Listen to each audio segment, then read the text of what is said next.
ایک دور کے ملک میں ایک شاندار محل تھا جہاں دو بہنیں شہزادی ماہین اور شہزادی اناون اپنی ماں کے ساتھ رہتی تھیں۔ ان کے والد ایک نیک دل بادشاہ تھے جنہیں رعایا انصاف اور رحم کی وجہ سے مانتی تھی۔ بادشاہ اکثر کہا کرتے تھے کہ طاقت صرف تخت پر بیٹھنے کا نام نہیں، اصل طاقت کمزور کی حفاظت میں ہے۔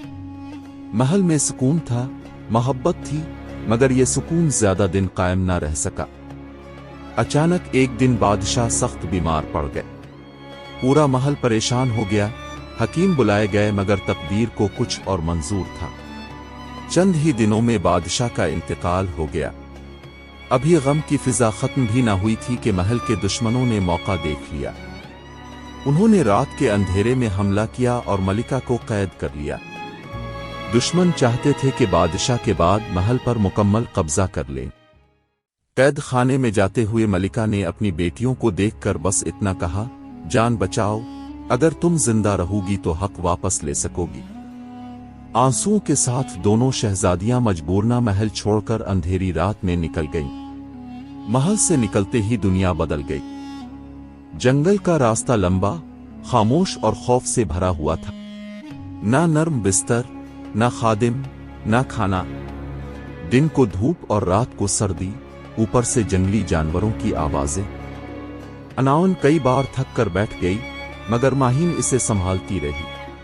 وہ دونوں ایک دوسرے سے وعدہ کر چکی تھیں کہ چاہے کچھ بھی ہو، ہمت نہیں ہاریں گی۔ انہی دنوں میں انہیں سمجھ آیا کہ اصل زندگی کیا ہوتی ہے اور انسان کو مشکل وقت میں کتنا مضبوط ہونا پڑتا ہے۔ ایک صبح جب وہ جنگل میں راستہ تلاش کر رہی تھیں تو اچانک ایک ساپیرا ان کے سامنے آیا۔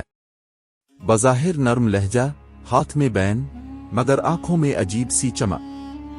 اس نے کہا کہ وہ ان کی مدد کر سکتا ہے، انہیں محفوظ جگہ لے جا سکتا ہے۔ شہزادیاں مجبور تھیں، اس لیے اس پر بھروسہ کر بیٹھیں، مگر کچھ ہی دیر میں اس کا اصل چہرہ سامنے آ گیا۔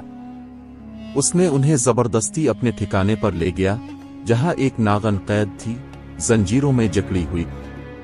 ساپیرا غرور سے کہتا تھا کہ اسی ناگن کی طاقت سے وہ سب کو ڈراتا اور غلام بناتا ہے۔ رات کے سناٹے میں ناگن نے شہزادیوں سے بات کی۔ اس نے کہا کہ وہ برسوں سے قید ہے، مگر آج ان دونوں کی آنکھوں میں اس نے سچائی اور معصومیت دیکھی ہے۔ شہزادیاں حیران تھیں کہ ایک ناگن ان پر رحم کیوں کر رہی ہے۔ ناگن نے بس اتنا کہا کہ انسانیت کا تعلق شکل نسل سے نہیں ہوتا، دل سے ہوتا ہے۔ اسی رات ناگن نے اپنی طاقت استعمال کی، زنجیریں توڑیں اور ساپیرے کو کچھ دیر کے لیے بے بس کر دیا۔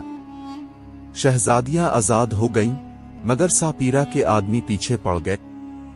جنگل میں تعاقب شروع ہو گیا۔ ہر طرف شور، چیخیں اور قدموں کی آوازیں تھیں۔ ناگن نے فیصلہ کیا کہ اگر سب ایک ساتھ بھاگیں گے تو پکڑے جائیں گے۔ اس نے شہزادیوں سے کہا کہ وہ پہاڑی راستے سے نکل جائیں، وہ دشمنوں کو دوسری طرف لے جائے گی۔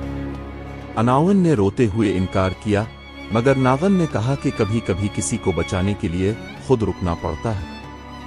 ناگن دشمنوں کو اپنے پیچھے لے گئی، جبکہ شہزادیاں مشکل سے جان بچا کر جنگل سے نکل آئیں۔ چند گھنٹوں بعد وہ ایک سنسان راستے پر پہنچی، جہاں انہیں دوسرے ملک کے دو شہزادے ملے جو ظلم کے خلاف نکلے ہوئے تھے۔ شہزادیوں نے ساری کہانی سنا دی۔ شہزادوں نے ایک دوسرے کی طرف دیکھا اور کہا کہ اگر آج وہ خاموش رہے تو کل یہی ظلم ان کے ملک میں بھی ہوگا۔ انہوں نے مدد کا وعدہ کیا۔ کچھ دیر بعد زخمی حالت میں ناگن بھی ایک خفیہ راستے سے وہاں پہنچ گئی۔ سب نے مل کر فیصلہ کیا کہ اب بھاگنے کا وقت ختم ہو چکا ہے، اب واپس جا کر حق لینا ہے۔ اگلی صبح سب محل کے قریب پہنچے۔ شہزادوں نے اپنی فوج کو مختلف راستوں سے آگے بڑھایا تاکہ دشمن گھبرا جائیں۔ اندر پہنچتے ہی شہزادیاں قید خانے کی طرف دوڑے۔ ملکہ زندہ تھی، کمزور ضرور، مگر حوصلہ قائم تھا۔ اسے آزاد کرایا گیا۔ اسی دوران ساپیرا بھی آ گیا، مگر اب وہ اکیلا اور کمزور تھا۔ شہزادوں نے اسے پکڑ لیا، محل کے دشمنوں کو عوام کے سامنے لایا گیا۔ کسی پر ظلم نہیں کیا گیا، مگر ان سے اقتدار چھین لیا گیا اور انہیں ہمیشہ کے لیے جلا وطن کر دیا گیا،